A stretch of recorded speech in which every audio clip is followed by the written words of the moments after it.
Well, hello, everybody, and welcome back. Welcome to episode 76 of the Unstoppable Entertainment Show, the most comprehensive entertainment news show on the internet. I am, of course, Nate Schaffner, otherwise known as the Unstoppable Nate. I said I'd be back, and I am back. How are you all doing? I hope you enjoyed the last episode. It's been a few weeks, but I am back. I hope you enjoyed the show, and I hope you enjoy this episode as well. Uh, as always, before I get started, I just wanted to remind everyone that if you like this show, go ahead and hit that like button, hit that subscribe button, spread the word.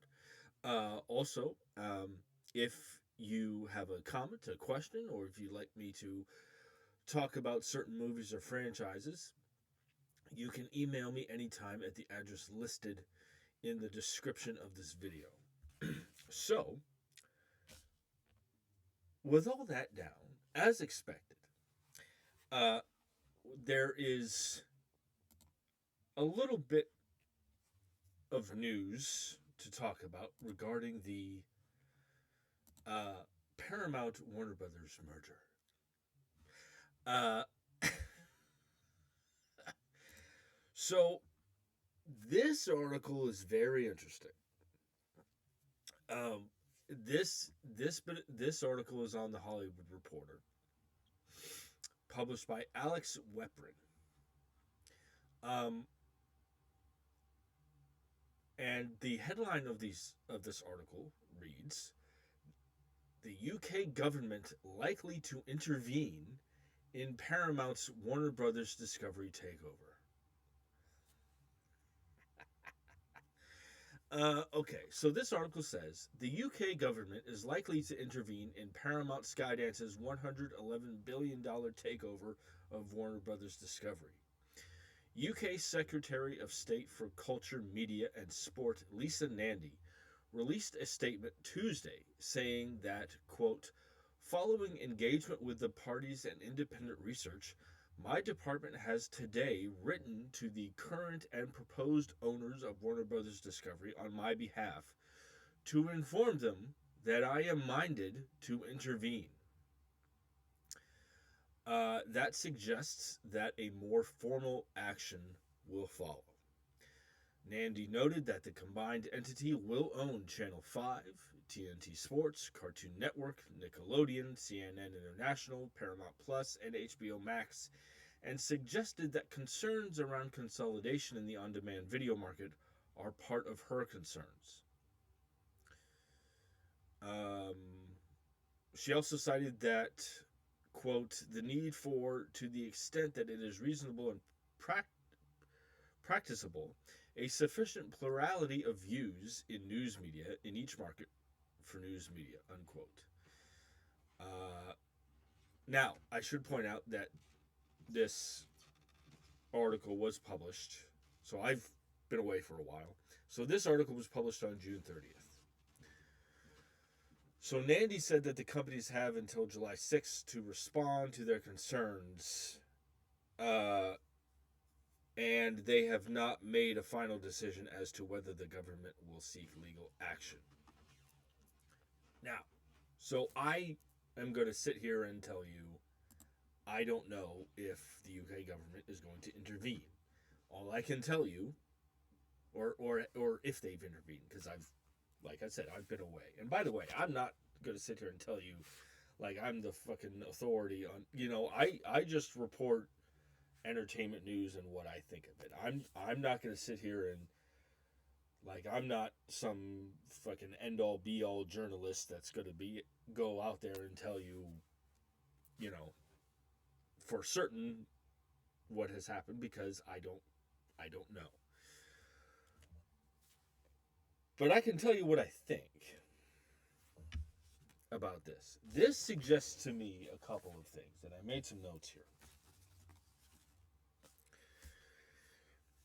This suggests to me a couple of things. I think that, because again, this merger, if this goes through, this combined entity of Paramount Paramount, Skydance, and Warner Brothers, they will own Channel 5, TNT Sports, Cartoon Network, Nickelodeon, CNN, International, Paramount Plus, and HBO Max. And the fact that the UK government says that they are likely to intervene, that says that, you know, regardless of your political affiliation, there are political puppet strings being pulled behind the scenes of this merger. And if this merger goes through,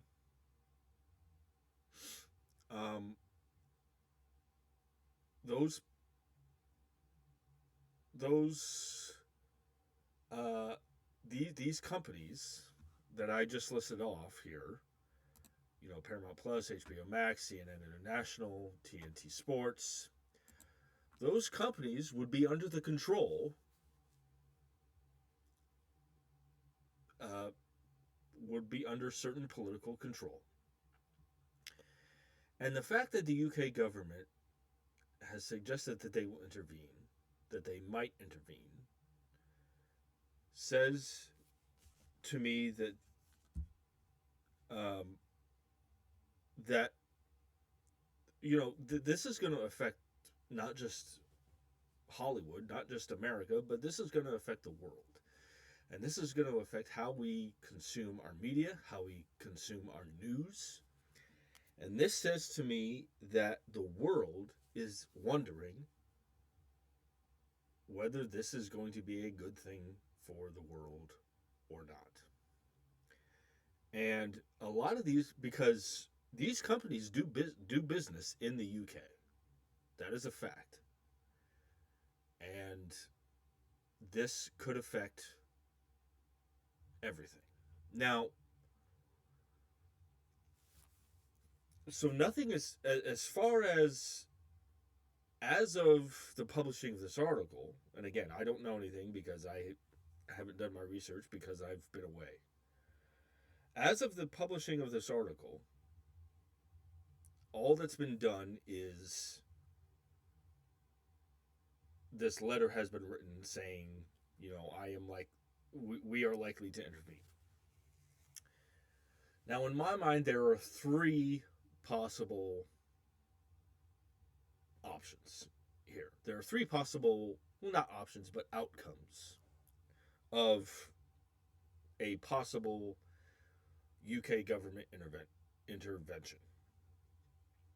The one is that they're going to look at this and they're going to try to stop the merger. I don't think it will, but I think that there are going to be efforts made, that there could be efforts made to stop this merger. The second thing that I think is another possibility is that the UK government is going to look at this, look at the information here regarding this merger and say, no, everything's good. You know, we're all right with this. The third possibility, and this I think is what is going to happen.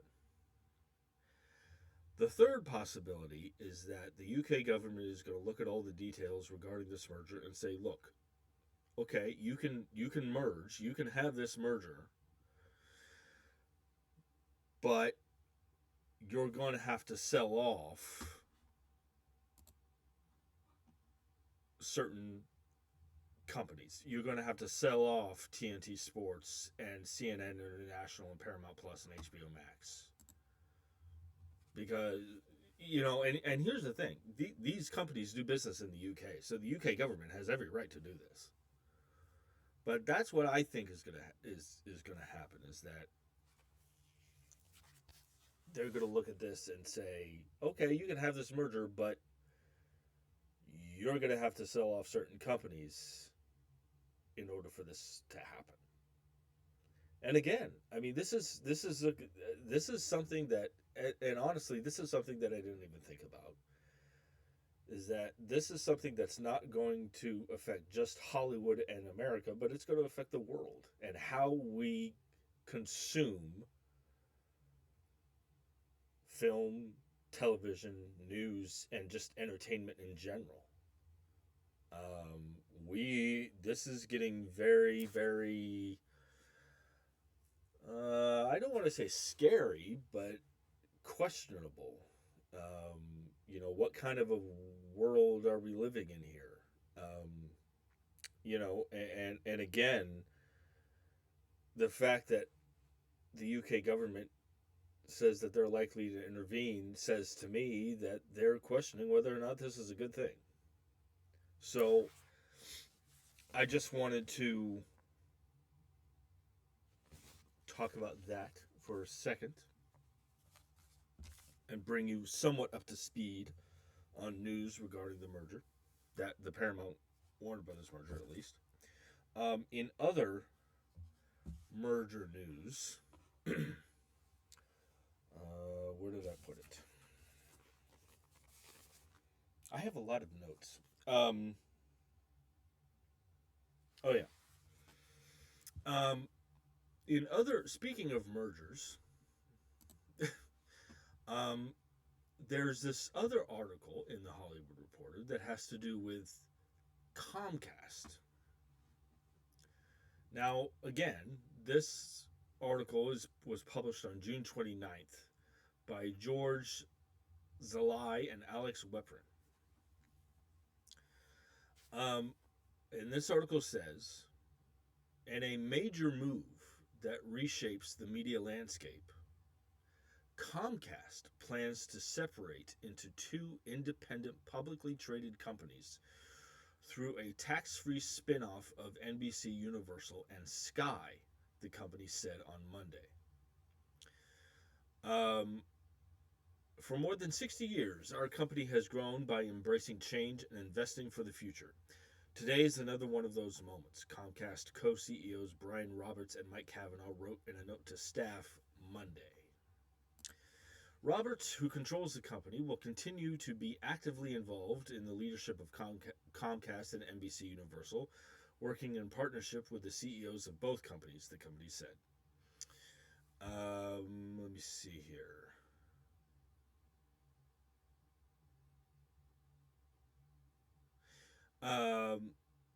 Upon completion of the transaction, Comcast shareholders will own shares in both Comcast and NBCUniversal, creating two focused industry leaders, each with significant scale, strong financial profiles, and distinct strategic opportunities.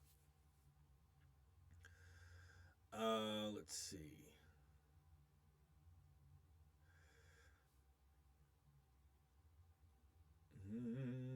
Let me see here.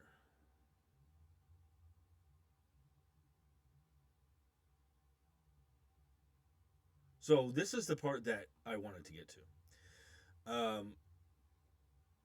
So a little more ways down here, it said this article says the split of Comcast is likely a precursor for more deal making. A standalone connectivity company may be better positioned to do deals, either as a buyer or a seller, with other telecom companies, right as the cable business is under pressure from fixed wireless and now satellite internet firms like Starlink. And a standalone NBCUniversal could pursue deals with other media companies, once again as a buyer or seller, to scale up and compete. Warner Brothers Discovery, after all, saw interest in its business soar after it announced a plan to split its cable TV and studios business, sparking a bidding war from NBC, Netflix, and the ultimately victorious Paramount Skydance. Let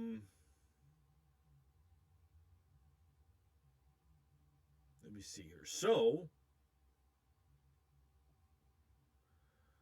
it sounds like that they are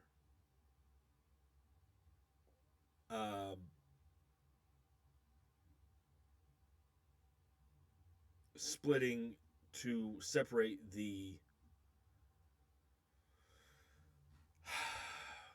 tech side from the entertainment side. Um, and maybe for sale. But I just thought that this was interesting. Um, and maybe Netflix will buy NBC Universal. Who knows? But it's these types of things. You know,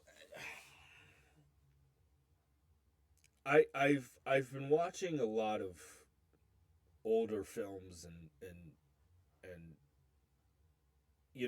I when I watch when I and by older films I mean like 30s, 40s, and 50s, right? And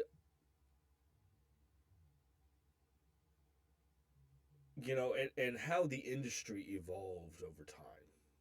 30s, 40s, 50s, and then you had the 60s, and then you had like the director friendly era of the 70s, and you had all these directors carving their own paths, and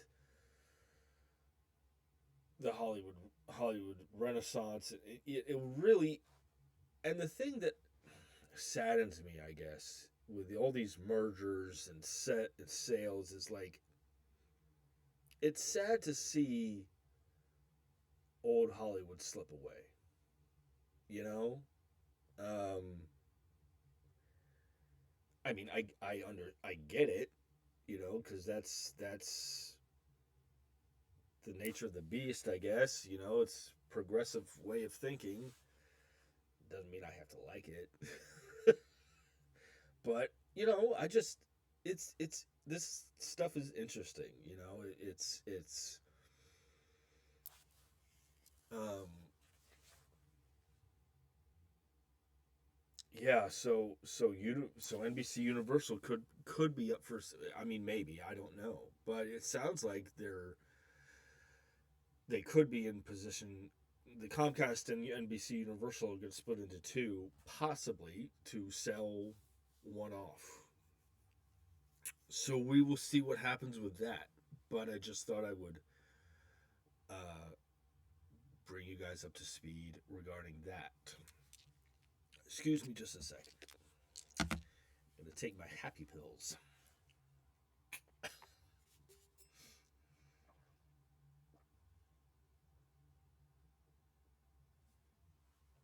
Okay.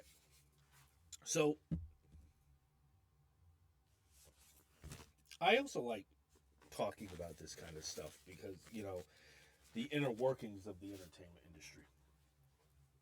Because I think a lot of people should know more about it.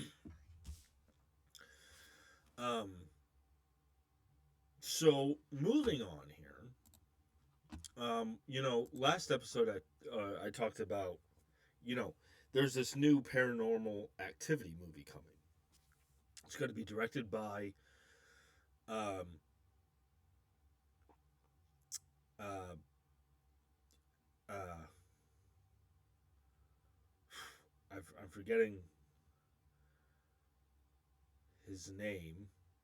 Uh, Eon Twason will be directing the film. He directed Undertone. There's been some casting news uh, regarding that Paranormal Activity movie. This article is on Joe Blow, uh, published by Cody Haman. Um,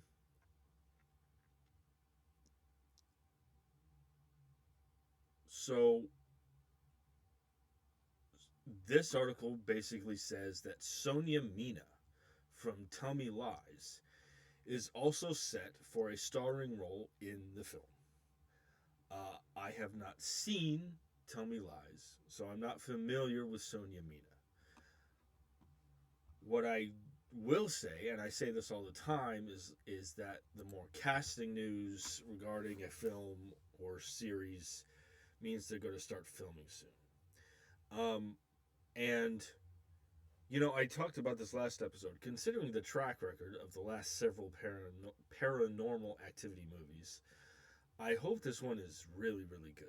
I hope this because again, I think after the first and second one, they kind of went downhill. I mean, they're entertaining, but the first Paranormal Activity scared the crap out of me.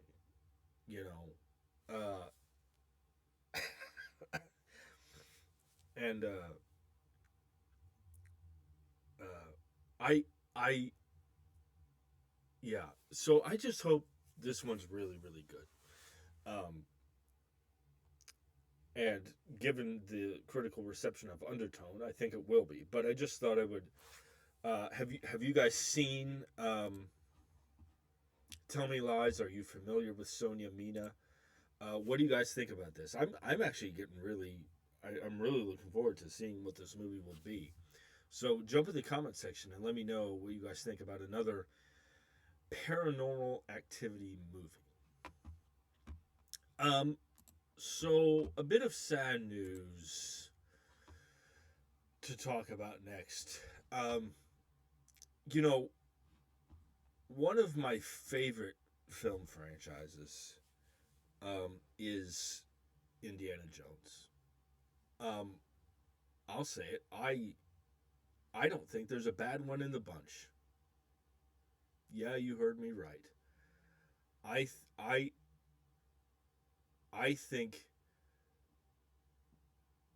I thoroughly enjoy all five Indiana Jones movies. There are a couple that are better than others, but I don't think there's an objectively bad one in the bunch. Um, and I'm a huge fan of that franchise.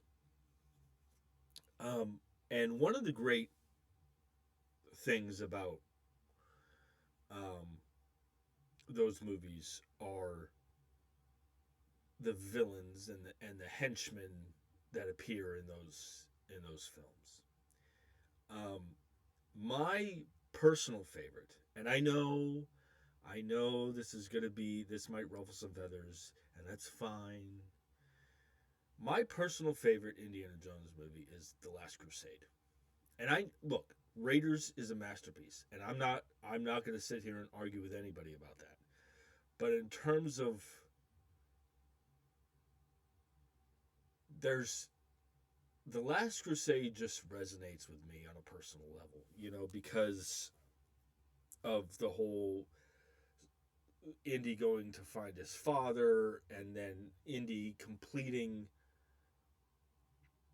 in my mind, The Last Crusade is like Indy's quest in The Last Crusade is going after his father. The quest for the Holy Grail was really his father's quest.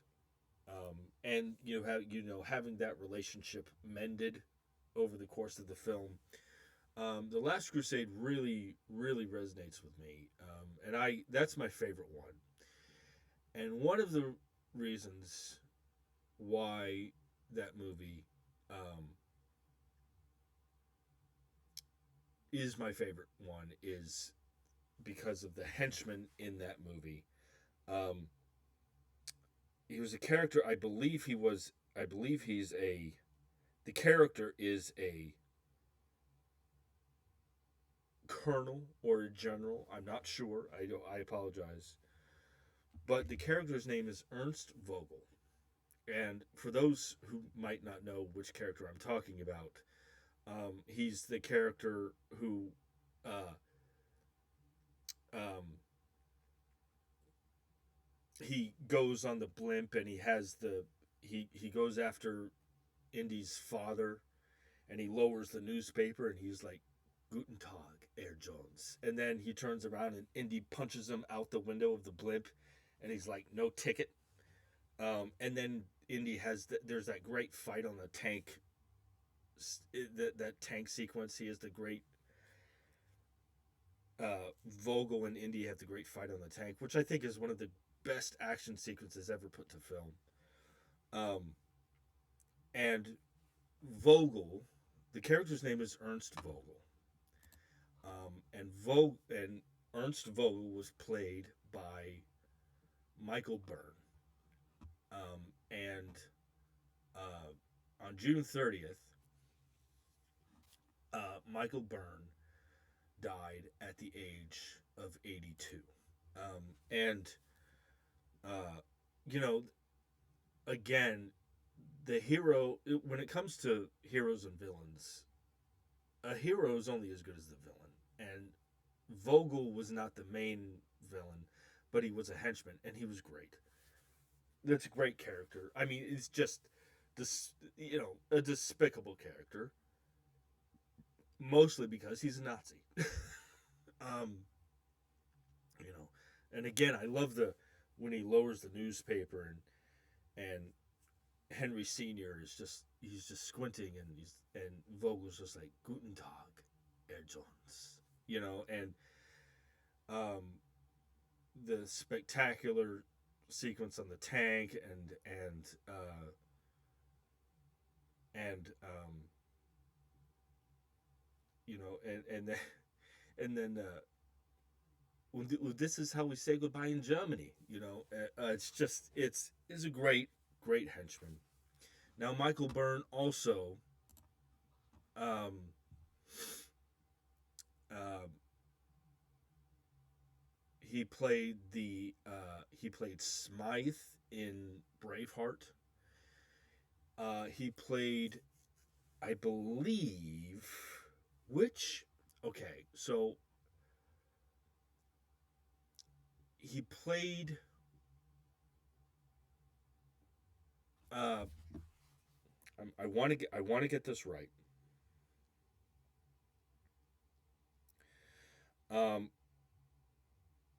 so he played Gellert Grindelwald in um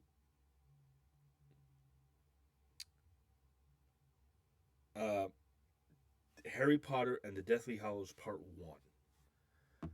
Sometimes I get Deathly Hallows Part 1 and 2 confused sometimes. But he played Gellert Grindelwald in Harry Potter and the Deathly Hallows Part 1. You know, he appeared in the Gangs of New York. Um, and um, he appeared in Tomorrow Never Dies, the James Bond movie. Um, I'm looking at um, there's I remember because like the Last Crusade is my favorite Indiana Jones movie. So anytime I would see him in other films, I'd be like, "Oh, that's the fucking guy. That's the guy that Indy punched in the Last Crusade." uh, but uh, yeah, I just he was wonderful to watch, and sometimes some a lot of times great villains you just love to hate them so much, and Vogel was like you wanted him to go out badly. You wanted him to go out badly, and when that tank goes over the cliff and the shot of the tank coming down and him screaming like and and then you thought Indy was dead, and um, it's a whole thing. Um, but I just wanted to talk about Michael Byrne for a second, and again, him being a part of uh, my favorite Indiana Jones movie. Um, the great thing about movies is that he may be gone now, but I can watch that movie and he's right there. You know, um, but yeah, so I just wanted to talk about him for a second, and he will be missed. He will be missed. Um, excuse me, just a second. That's the power of film, man. Like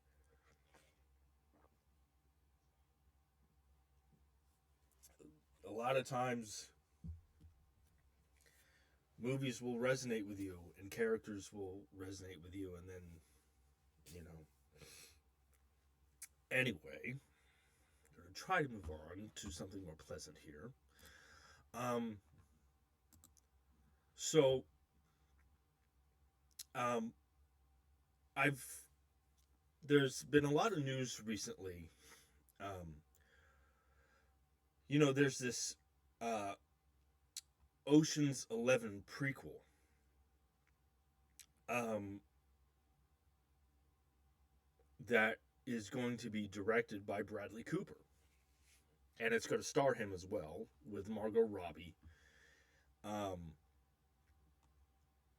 and it sounds like it's going to be uh, really, really great. And it's going to take place at the 1963 Monaco Grand Prix, which is awesome. Um, so there's been some casting news regarding uh, uh, that movie. This article is on Variety, published by Angelique Jackson and Matt Donnelly. This article says that Josh Gad is the latest to join Margot Robbie and Bradley Cooper's crew for their forthcoming Ocean's 11 prequel at Warner Brothers, sources told Variety.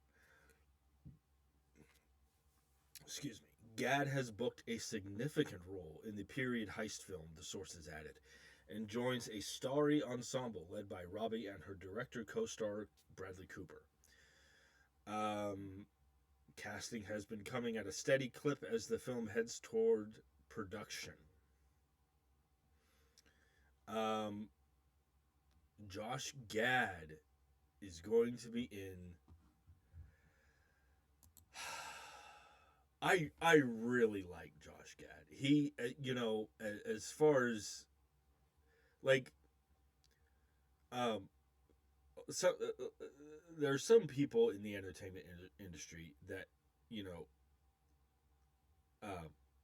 there's just nothing bad to say about them, right? Because everybody loves them, and I think Josh Gad is one of those people. He's so good at doing the voice of Olaf in Frozen, and oh my God, he's great as LeFou in the live action Beauty and the Beast. Oh my God, he's fantastic as LeFou. Josh Gad is great. He's great. I love this news. This is great. Um, I wonder because he's gonna. It says here that he's gonna play a significant role. What was the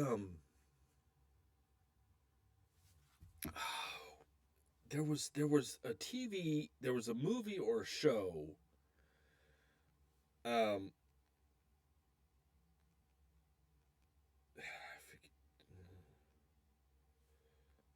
um,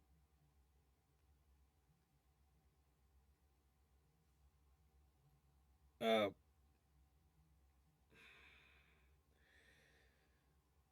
oh, it was in Wonder Man, the Marvel series Wonder Man, where he played a fictional version of himself.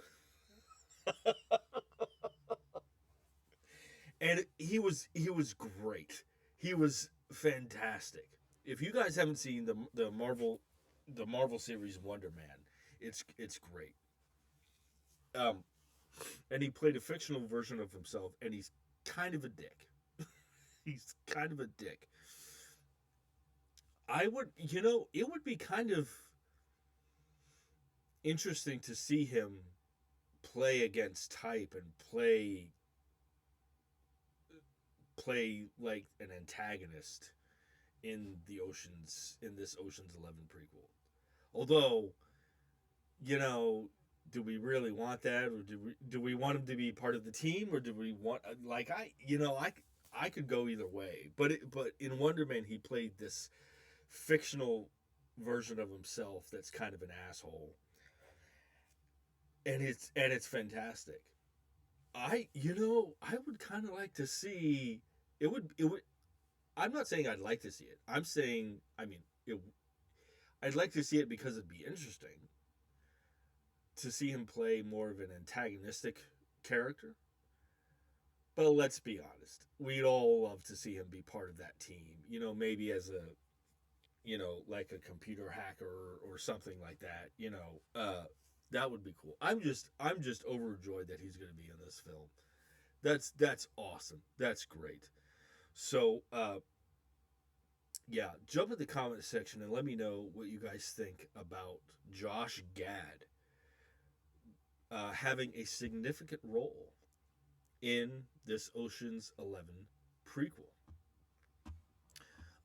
Moving on here, one of the films that came out earlier this year that I was interested in seeing, not necessarily in theaters, but one that I was interested in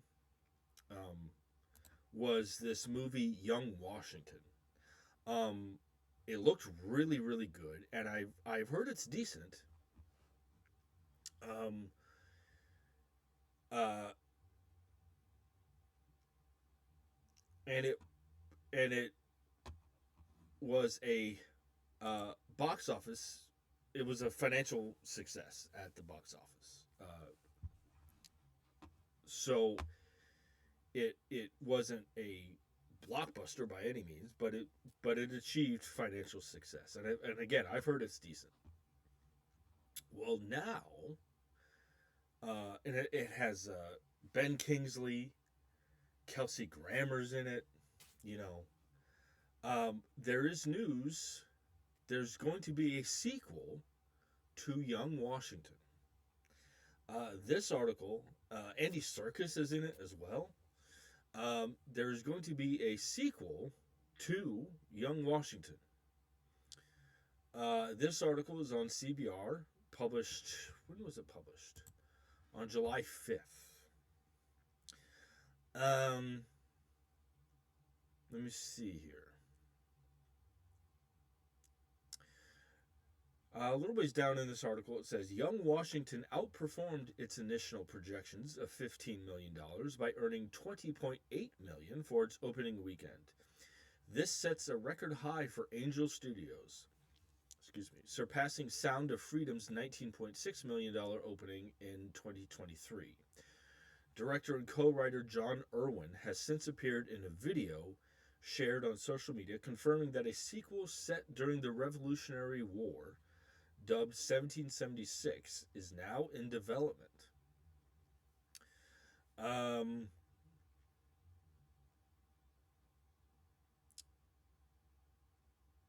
So,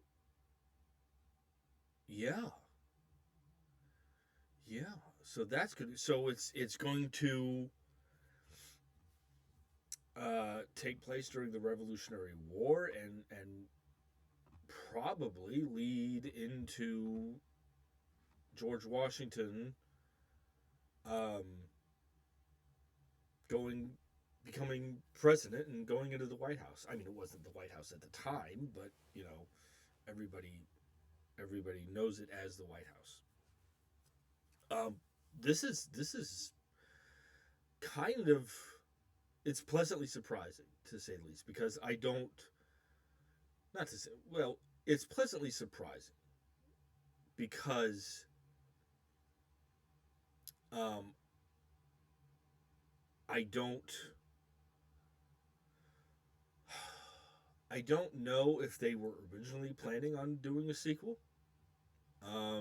And it may have been a case of let's see how the first one does, and if so, let's do a sequel, which I think is the smart decision. That's the smart way to go. Um, it's always good when a film out, overperforms at the box office. That's always good. Um,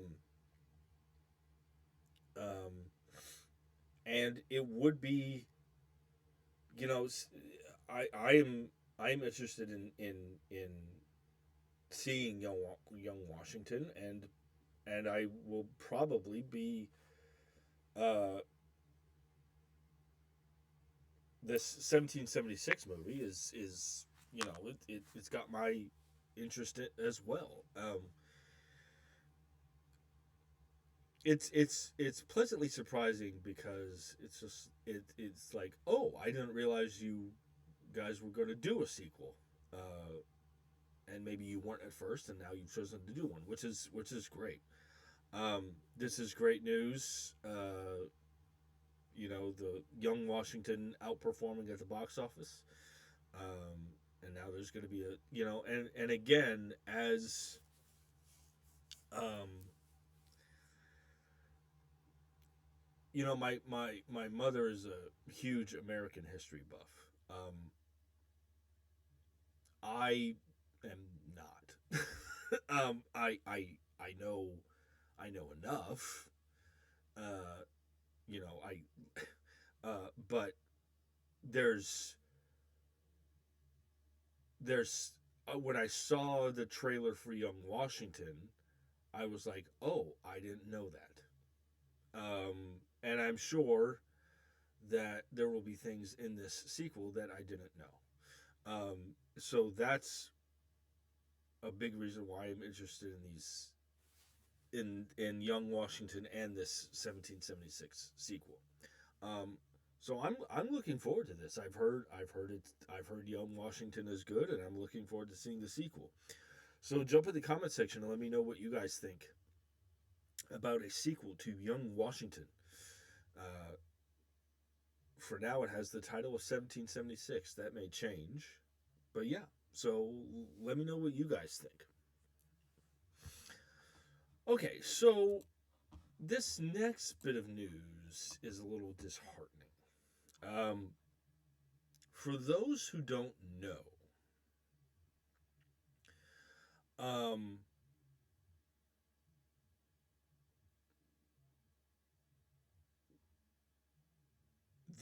there was going to be a um, I'm trying to think of the best way to say this. So, for those who don't know, there was going to be a movie at Netflix called Hannibal, and it was going to be directed by Antoine Fuqua, who famously directed Training Day and um, the Equalizer films. He was going to direct it, and it was going to be about the uh, the general in Carthage, Hannibal Barca, um, and it was going to be at Netflix. And Denzel Washington um, was, I believe, going to play Hannibal Barca. Um, and I love Denzel Washington. I'm a huge, I think Denzel Washington is one of the greats. I really do. Um, and it was so, but there's been some news regarding uh, this. I guess you could call it a historical epic about Hannibal Barca, and it was going to be called Hannibal. But anyway, there's been some disheartening news regarding that movie. This article is on Screen Rant, published by Jeff Dodge. This article says Denzel Washington was expected to film a Netflix movie called Hannibal, but the Antoine Fuqua directed project appears to have been canceled. In early June, it was reported that pre production was paused while the studio finalized the budget. Excuse me. Excuse me.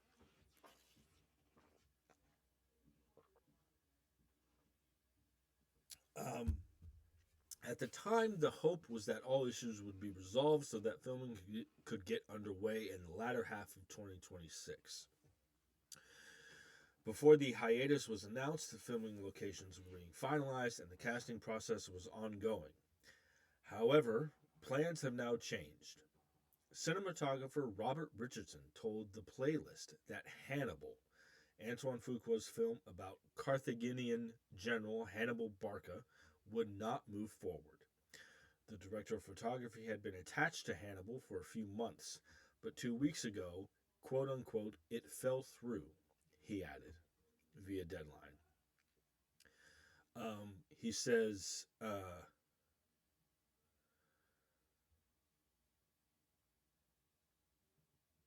um, I was going to make Hannibal with Antoine and Denzel Washington for Netflix, Hannibal Barca being the general in Carthage, but it fell through just 2 weeks ago. I was on it for 10 or 12 weeks. So the cinematographer, Robert Richardson, worked with Antoine Fuqua for The Equalizer 3.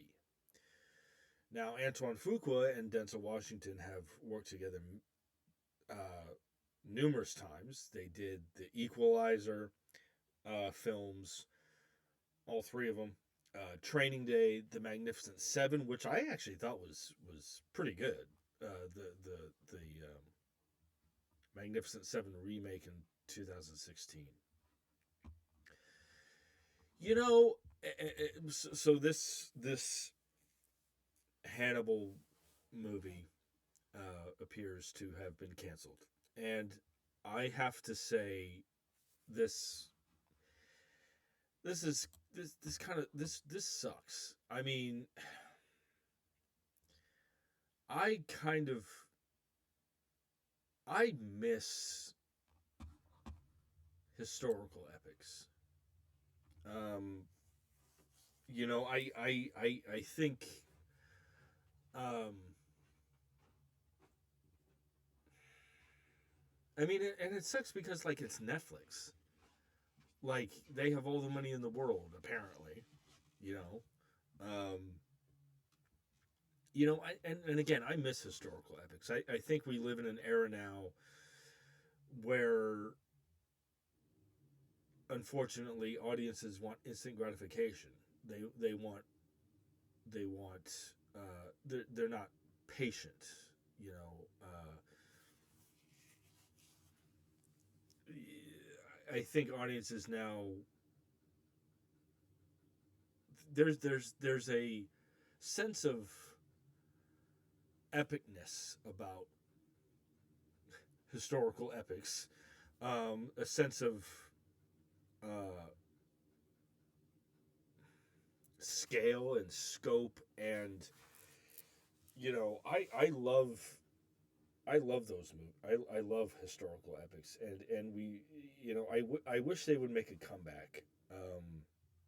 Unfortunately, I don't think again we live in a world now where film audiences are on their phones or talking during the movie or fucking they just I don't think audiences these days.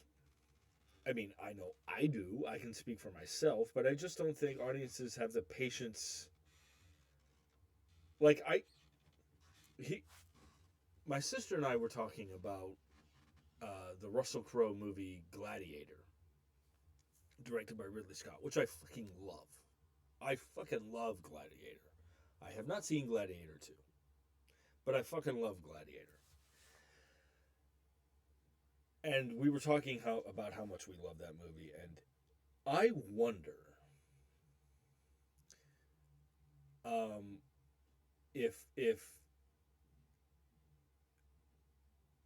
if you put somebody of who is in Generation Z, if you had them watch a historical epic like Gladiator, I wonder how long it would take them to get bored. you know, which is really unfortunate because historical epics can be really really good. Um, and I wish they'd make a comeback. there are a couple of genres that I wish would come back, and historical epics are one of them. I love Gladiator. I love Spartacus is great. Trying to think of others, but this just sucks, and it's Denzel. I mean, come on. I just this really sucks, and this is a blow. And again, I love historical epics, but I just this sucks. Um, yeah, I don't know what else to say about it. Um, yeah, so um, and again, I think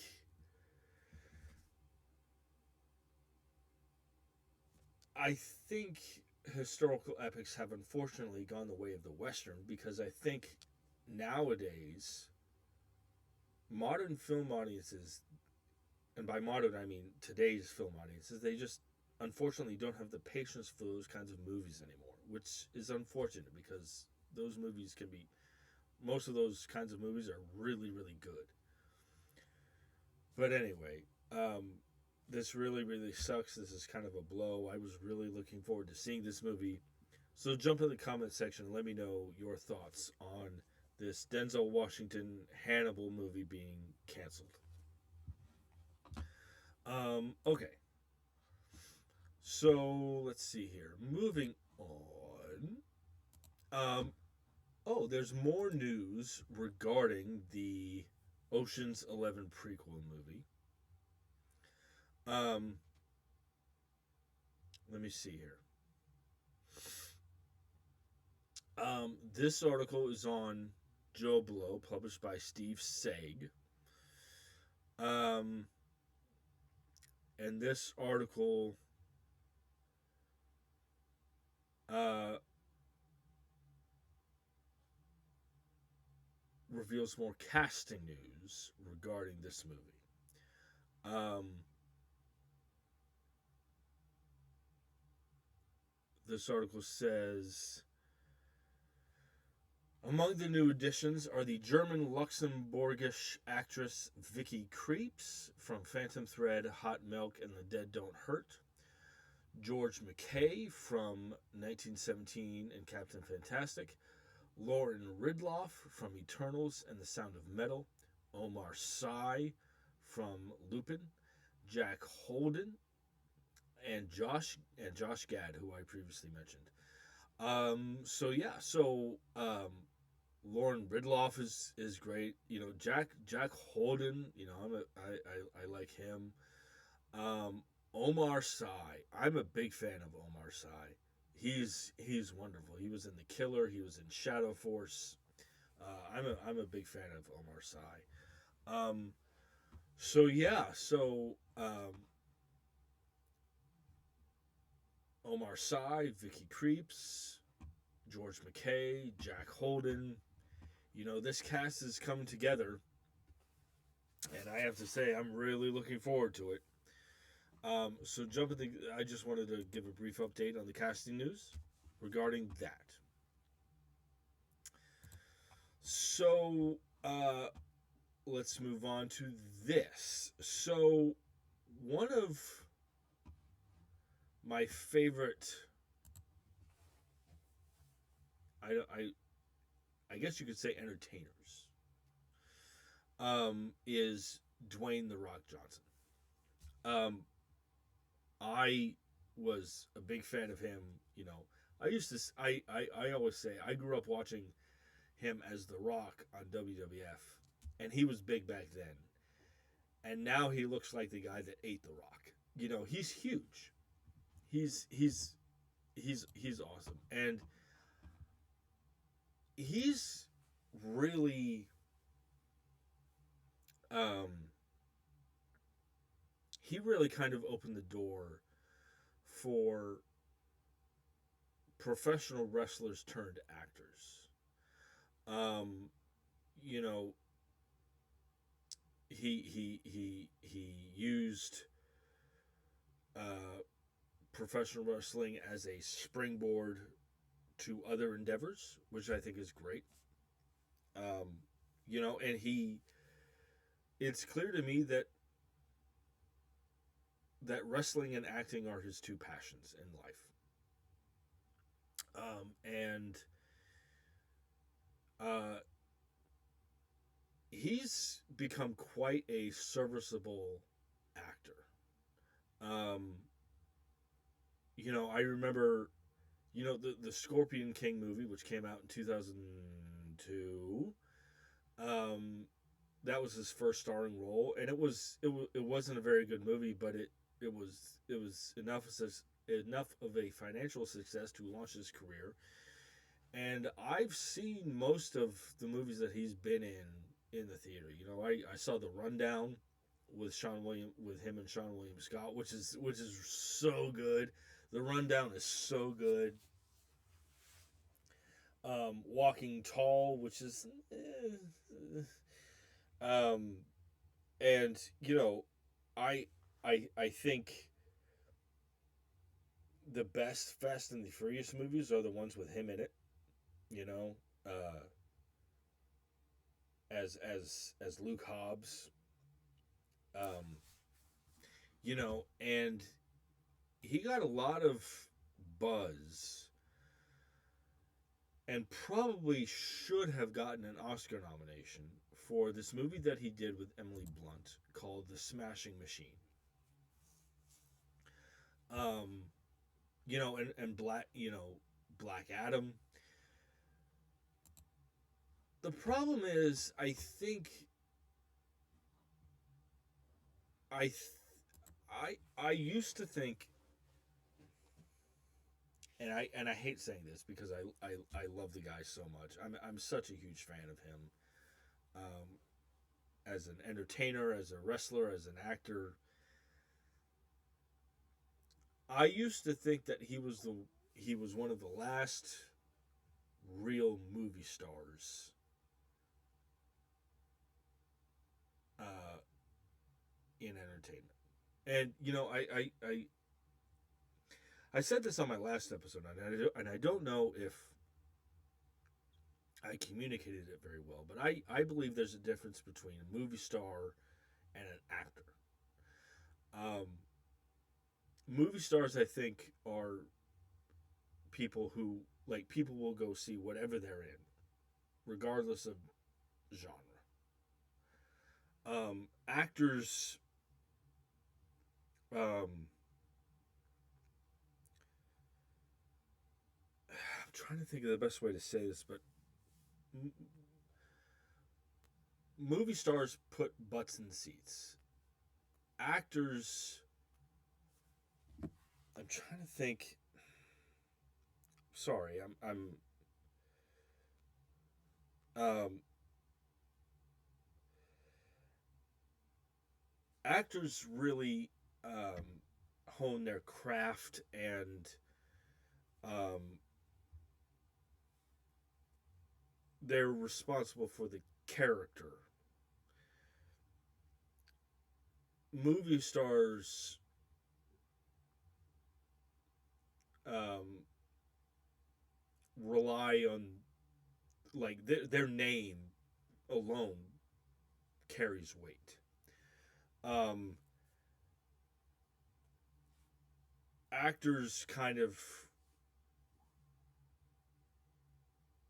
they hone their craft and they're responsible for the character. I don't know if I'm communicating that very well, but I used to think that Dwayne the Rock Johnson was one of the last movie stars. Um, and unfortunately, I think those days are behind him. Um, you know, the failure of Black Adam, um, the financial failure of Black Adam, the financial failure of the Smashing Machine, which I actually heard is quite a good movie. It's just that nobody went to go see it, or not enough. It not nobody, but it financially tanked at the box office. And then now this live action Moana, which um,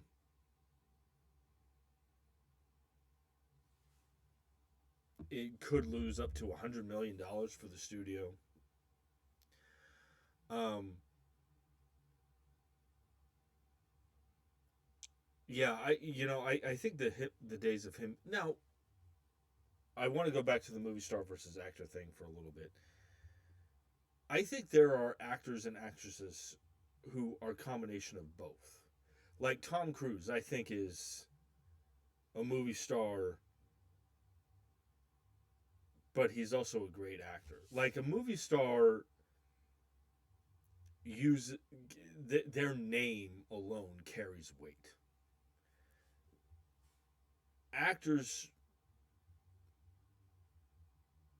transform into their characters, um, and they hone their craft. And again, I think there are people in entertainment who are a combination of both. Like I think Tom Cruise is one of those. Okay, sorry, I'm a little flustered. Um, but I think the days of the point I'm trying to make is that I think the days of Dwayne the Rock Johnson being a movie star are over.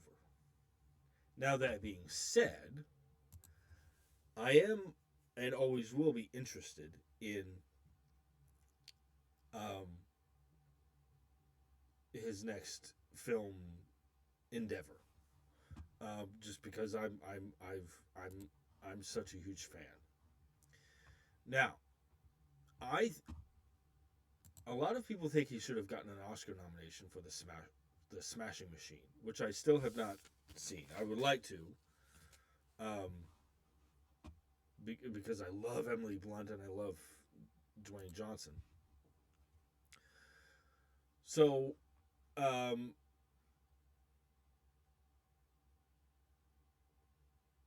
Dwayne Johnson has this new movie coming, and it's another uh, dramatic role. This article is on CBR, published on July 7th. Um, and a little ways down here, it says that Variety reports that Dwayne Johnson is set to star in and produce Free Bird, an action drama from Ben Affleck and Matt Damon's Artists Equity. The movie will be directed by Greg Quadar, who earned back to back Oscar nominations for Sing Sing and Train Dreams. Quadar is also rewriting the Freebird screenplay, which was originally penned by John Boyer, with the Peanut Butter Falcon filmmakers Michael Schwartz and Tyler Nilson writing another draft. In now, this article gives a synopsis of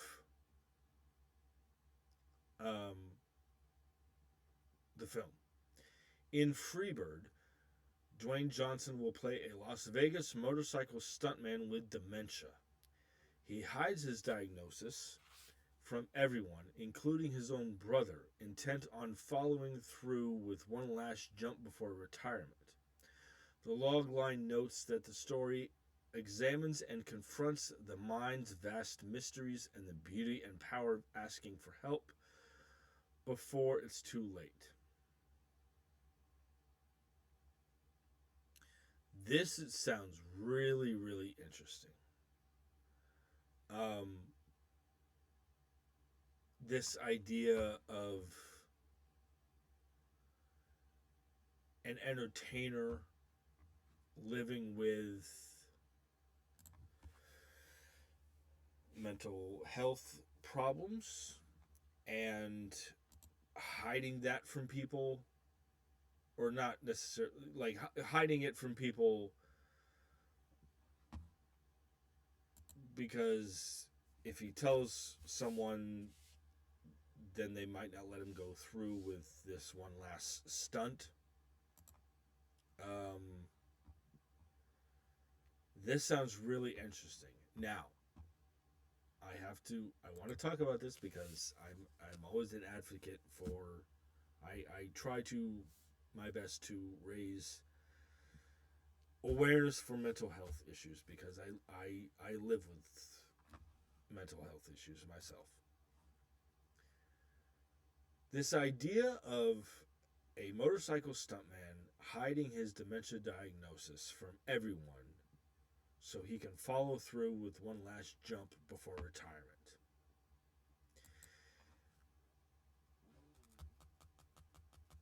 This this sounds very interesting to me because this this sounds like, you know, if he tells someone I have dementia, then the people that he tells are going to try to stop him from doing what he loves. And he doesn't want that. He doesn't want to risk that.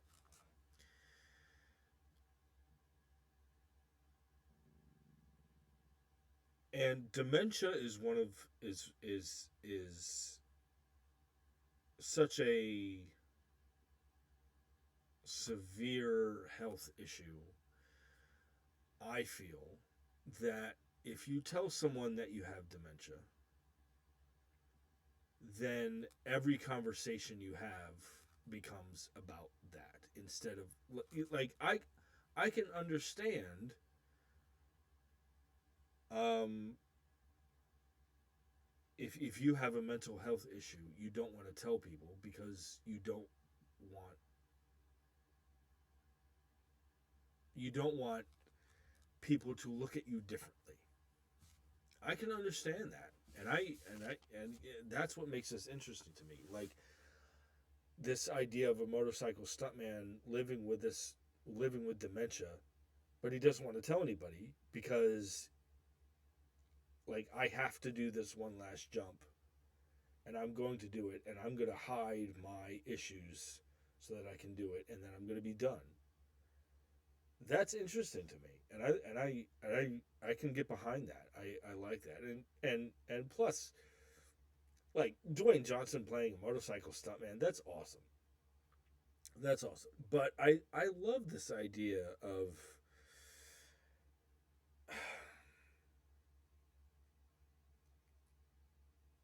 it's there's a very interesting idea behind, okay, why didn't you tell me you had this problem? Well, then I I'd get sympathy, and like I don't want sympathy. I don't want to talk about it. I want to talk about it afterwards. Like, and I can understand that, and I get it. This sounds really interesting.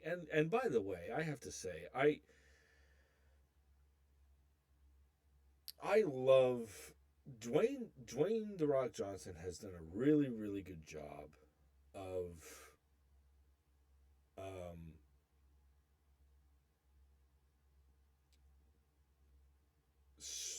changing careers in terms of leading these action franchises into becoming um, um,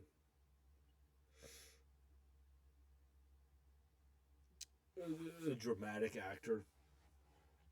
I dig that. I really do. I mean, it's clear to me that he wants to, not that he didn't enjoy the action entertainment part of his career, but he's starting to like I want to challenge myself with these dramatic roles, and I really dig that. The Jumanji movies. I mean, come on, those Jumanji movies were far better than anyone thought they ever would be. Let's be honest. Um, and I really want to watch the Smashing Machine. And he's done a great job of. There's a movie that he was in with Susan Sarandon called Snitch. It's a decent movie, but his performance is just like, now I see him as more, as less an entertainer. Now I'm starting to see him as a serious actor. Not that he did it before, but it's just like that was his kind of first dramatic role. Um, and I was just like, whoa, he's, you know. But yeah, and this sounds really, really interesting, and I dig that, and um, hopefully it's good, and hopefully it does well at the box office, because I think he could use a hit. Uh, but yeah, this sounds really interesting. So let me know what you guys think about Freebird.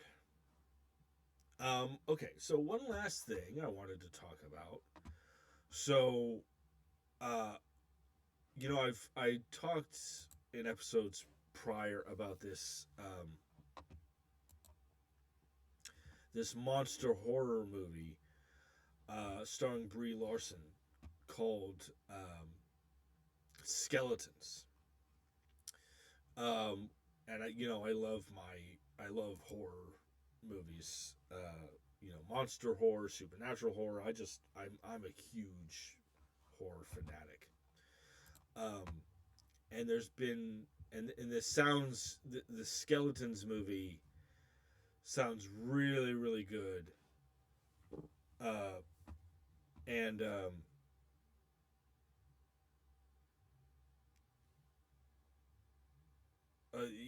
this it's a modern take on the creature horror genre, in which a young boy learns about the dark secret that his parents are concealing about his mother's true nature. And Brie Larson, I think, plays the mother, and it's called Skeletons, and it sounds awesome.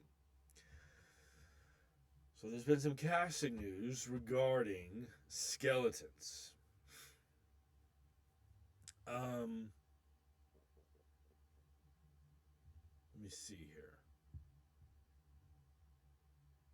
So, hold on, let me find it here.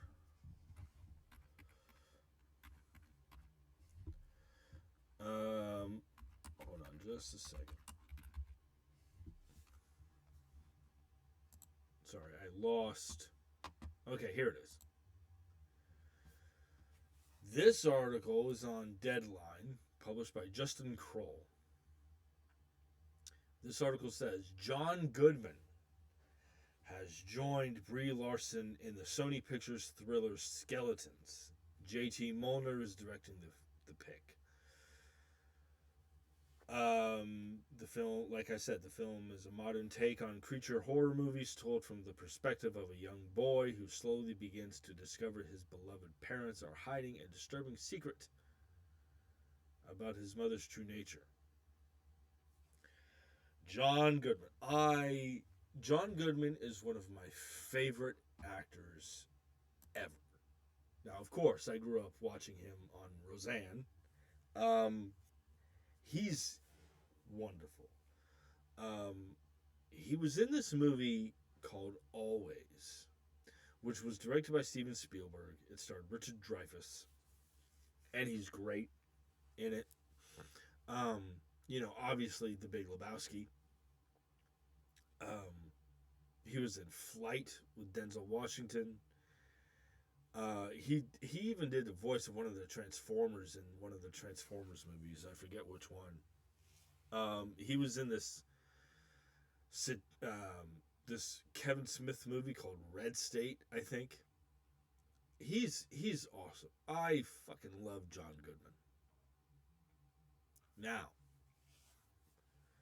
I wonder who he's gonna play, and I mean, he was in he. This is not the first time he's done like a horror movie. He was in what's that? The Cloverfield Paradox, or I think, which I never saw. Um, but I love John Goodman. He's awesome. Um, and he's had a really, really good career. Really good career.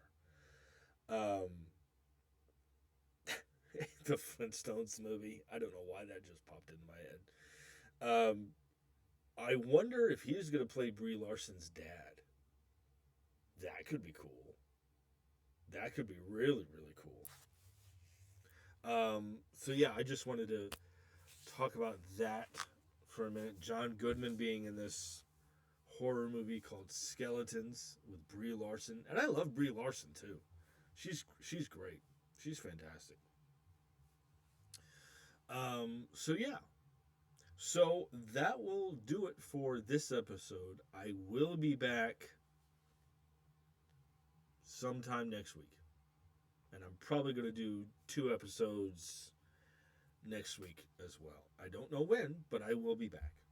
So I hope you enjoyed the show today and continue to enjoy the show in the future. I hope this show provides a brief break from whatever it is you're going through. Uh, and until and so Katie and I are probably going to go see. I mean, we're going to wait a couple of weeks because it's going to have this huge opening. But Katie and I are going to go see Spider-Man: Brand New Day, which looks insane. It looks so awesome. Um, I know it doesn't come out until this coming weekend, but we're gonna go. She's like, "What's the next movie?" Because we just went to go see Minions and Monsters, which we loved, and she's like, "What's the next movie we're gonna go see?" And I'm like, "Spider Man," and she's like, "Awesome." um, but we're gonna wait. We might wait a couple weeks to see it, just because like I have my social anxiety. Like I don't do crowds very well at all, so you know Um, it was funny because I just want to talk about this for a second. Like, um, uh, I was talking with a coworker about this, about my social anxiety, and we were talking because we were talking about going to see. Like, he was like, Are you interested in the Spider-Man movie?" I was like, "Yeah, I'm interested in it." And I was like, "I'm gonna wait to see it though. Like, I'm gonna wait a few weeks." And he was like, "Why? Like, is it a geek thing? Like, you just don't like the geek crowd or the nerd crowd?" And I was like, "No, that's not it at all. Like, hello, like I am one. Like, I'm a 42-year-old man child. I'm part of that geek culture. It's the crowds. Like, it's the social. Like, I don't do well. Like." My very best friend, Mike Shreve, always says, "Never underestimate the power of stupid people in large groups." Uh, and I just don't do well in crowds. And my coworker friend, he was like, "I get that. I can understand that."